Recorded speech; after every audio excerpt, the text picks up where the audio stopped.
हम हिंदू मुस्लिम इसको भी नहीं देखा जाता। अगर वो गरीब है तो फिर वो गरीब, उसकी परिभाषा सिर्फ जो हमारे मजहबी एतबार से है कि भूखा है उसको खिलाओ, अल्लाह के आगे इससे अच्छा कोई अमल नहीं है, भूखे को खिलाओ। मैं हकीकत में बोलता हूँ ना, इसीलिए बोल रहा हूँ ना, मैं जितनी बात बोल रहा हूँ ये दिल से और अल्लाह को हाजिर नाजिर जान के बोल रहा हूँ कि मैं इनके लिए कौन सी दुआ, मैं अभी उम्रा करने भी गया था तब भी मैंने दुआ किया था। आशिक ने मेरे को बोला था वहां मेरे लिए दुआ करो और टीम के लिए, मैंने वहां खाने काबा में दुआ किया और मदीने शरीफ में भी दुआ किया। मुंबई मुद्दा, हर गली की खबर।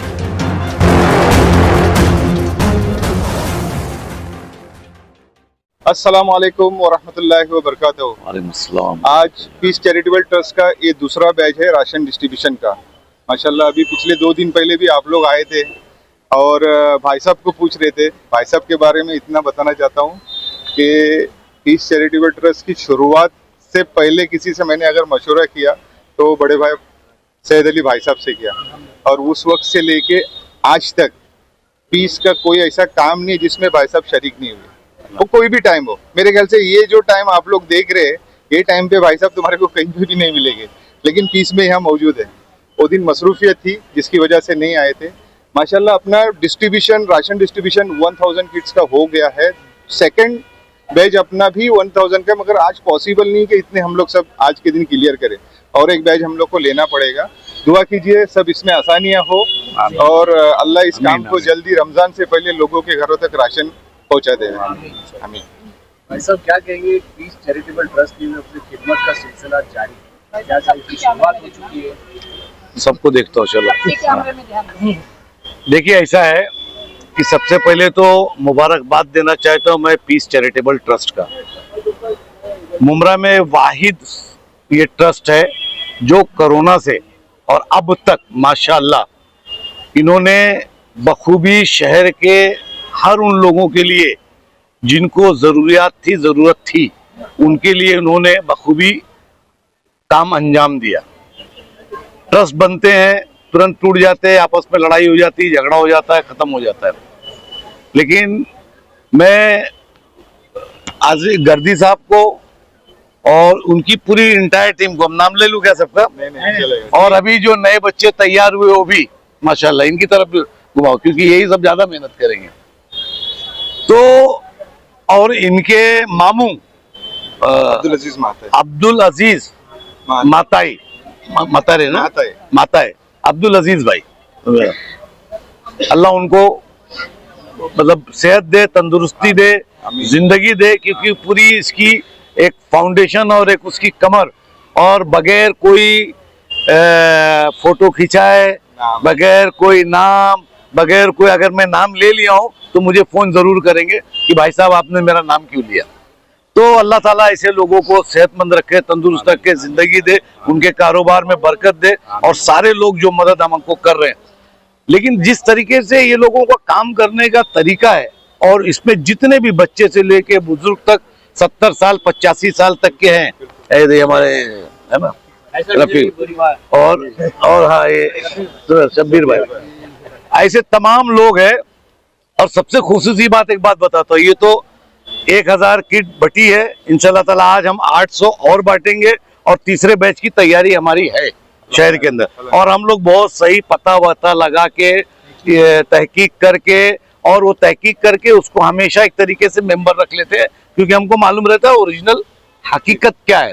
और ये नहीं कि इसको कौसा तक बांटा जाता है या इसको वार्ड पुरते तक बांटा जाता है, इसको पूरे मुमरा से लेके पूरे कौसा के अंदर बहुत ही इज्जत से, बहुत ही मतलब एहतराम से, कि जिस तरीके से देने का अल्लाह ताला ने और हमारे मजहब ने तरीका बताया और सलीका बताया, उस तरीके से ये लोग पूरा करते हैं। अब की बार तो हमने उस थैले के ऊपर हमने वो भी हटा दिया, ताकि ऐसा किसी को एहसास भी ना हो, किसी हमारे मोमिन भाई को, कि किसी को एहसास ना हो कि क्या है। हमने इसको हेल्पिंग चैरिटेबल ट्रस्ट नहीं लिखा, हमने इसको हेल्पिंग हैविंग केयर इस तरीके से कर दिया, ताकि ऐसा एहसास भी ना हो। खाली पीस लिखा हुआ है ना, बाकी चैरिटेबल ट्रस्ट हटा दिया गया।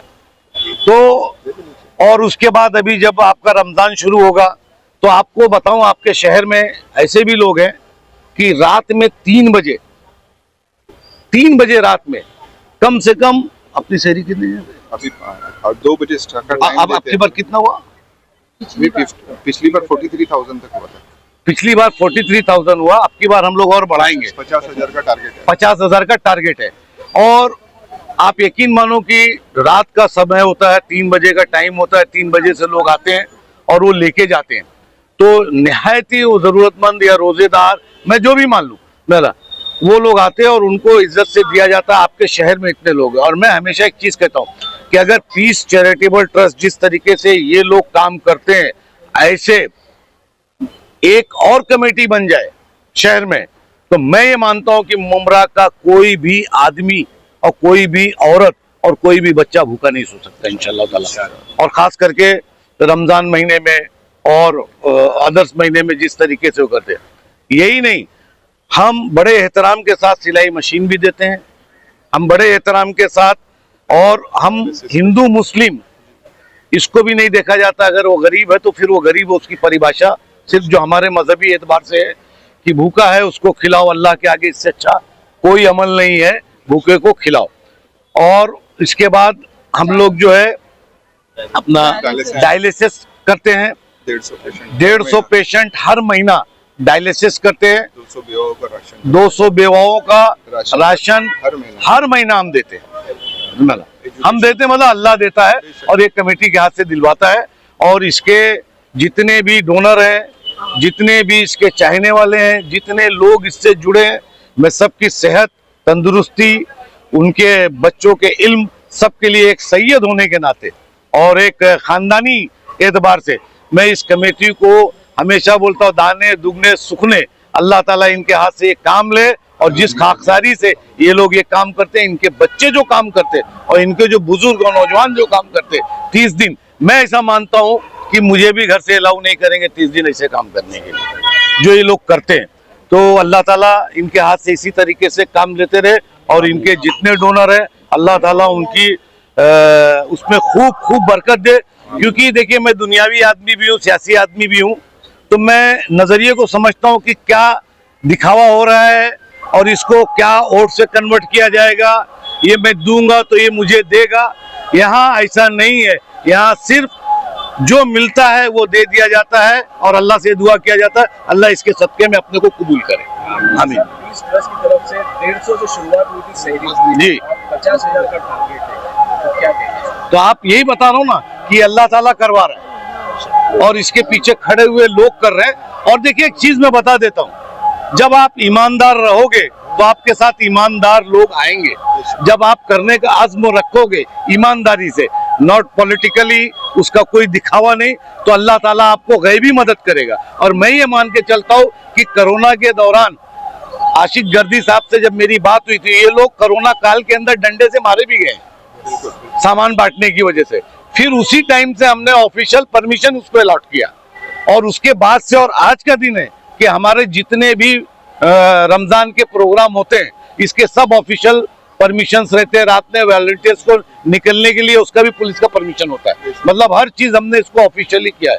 तो ये जो होता है, ये मैं ऐसा मानता हूँ कि ये बेशक इनकी ईमानदारी, इनकी अपनी कौम के प्रति, मिल्लत के प्रति और इंसानियत के प्रति मेरा डिवोशन, तो अल्लाह ताला इस चीज को चला रहा है। इसमें नाम नफूर की ये है तो ये करते हैं, तो ये है तो ये करते हैं, तो मैं ये वो, यहाँ मैं शब्द का नाम जो हमारे मजहब इस्लाम ने कहा है कि मैं सिर्फ अल्लाह के लिए है, तो यहाँ पे उसी तरीके से काम हो रहा है। महीना भर में कहीं ना कहीं कितनी दिक्कत आती है? सर, मैं आपको बोल रहा हूँ, मैं आपको बता रहा हूँ, मैं आपको बताता हूँ कि जिस तरीके से लोग 1 महीना और जब वो बांटते और जब गरम ताल के, ये लेबर नहीं लेते सर, ये लेबर नहीं लेते, ये मजदूर लेके उनसे काम नहीं कराते, ये खुद। और 30 दिन, और अपने घर में भी रमजान, अपने घर में भी सहरी, अपने घर में भी है और ऑफिस में भी जाना है। उसके बाद तो ऐसा तो मैं पूरे हिंदुस्तान में बात कर रहा हूँ कि नहीं होता है कि सर लास्ट टाइम में अभी आशिक सर के घर से है ना लोग, मतलब है ना हॉस्पिटलाइज हुए थे 10 रमजान में भी, वो बहुत दिक्कत वाला। फिर भी ये आशिक सर यहाँ पर अवेलेबल थे, ऐसी ऐसे बहुत सारी सिचुएशन आते हैं आपको, लाइट चली जाती है। मैं हकीकत में बोलता हूँ ना, इसीलिए बोल रहा हूँ ना, मैं जितनी बात बोल रहा हूँ ये दिल से और अल्लाह को हाजिर नाजिर जान के बोल रहा हूँ कि मैं इनके लिए कौन सी दुआ, मैं अभी उम्रा करने भी गया था तब भी मैंने दुआ किया था। आशिक ने मेरे को बोला था वहां मेरे लिए दुआ करो और टीम के लिए, और मैंने वहां खाने काबा में भी दुआ किया और मदीने शरीफ में भी दुआ किया कि ऐसी कमेटी अगर 2-3 मिल जाए तो इंशाल्लाह ताला अपने शहर का कोई आदमी भूखा नहीं सो भाई सकता। साहब, आपने जो है ये प्रोग्राम शुरू होने से पहले सीनियर सर अनिल शिंदे से मुलाकात जी। की। अनिल शिंदे सर ने आपको क्या उस वक्त कहा था? उन्होंने जब ये सारी चीजों को देखा तो बोले भाई साहब मैं महाराष्ट्र में कई बड़े पुलिस स्टेशन नासिक वगैरह वगैरह इंटीरियर और इवन मुस्लिम आबादियों के बीच में भी नासिक वगैरह मैंने किया है, लेकिन जिस तरीके से मैं पोर्टफोलियो देख रहा हूँ और जिस तरीके से इनका ऑर्गेनाइजेशन और जिस तरीके से आपने बताया और जो वो आने वाले हैं, मेरे ख्याल से थर्ड हम उनके हाथ से, थर्ड उनसे आके परसों आए थे कि नहीं, तो आने वाले तो उनके हाथ से भी, तो बोले ऐसी चीज हमने कभी देखा नहीं, ये आपको मुबारक काबिले मुबारकबाद है। और उन्होंने बड़ी इज्जत और रिस्पेक्ट ये लोगों की किया कि आप लोग इतना बड़ा डिवोटेड काम करते हो, 30 दिन फैमिली छोड़ के, और ये काम ना मजदूर से तो कराया जा सकता है, लेबर रख के, लेकिन खुद होके नहीं किया जा सकता। और इसमें बेचारे हमारे जितने छोटे छोटे बच्चे थे ना सब बड़े बड़े हो गए माशाल्लाह। देखो ये इतना बड़ा था ना, इतना बड़ा था ना ये हाँ, ये बड़े छोटे छोटे लोग थे, ये छोटा था मेरा, सब माशाल्लाह बड़े हो गए। शहर की आवाम को क्या मैसेज देना चाहिए? मैं शहर की आवाम को ये मैसेज देना चाहता हूँ कि आप ऐसी तंजीमों को मदद करें, ऐसी तंजीमों के साथ आए जो दिखावे से, जो दुनियावी उससे दूर है और हकीकत में खिदमत खल्क करते हैं और खिदमत खल्क को समझते हैं। और खिदमत खल्क जो अल्लाह के सामने उसका जो दायरा है वो इतना बड़ा है कि उससे बड़ी कोई चीज नहीं।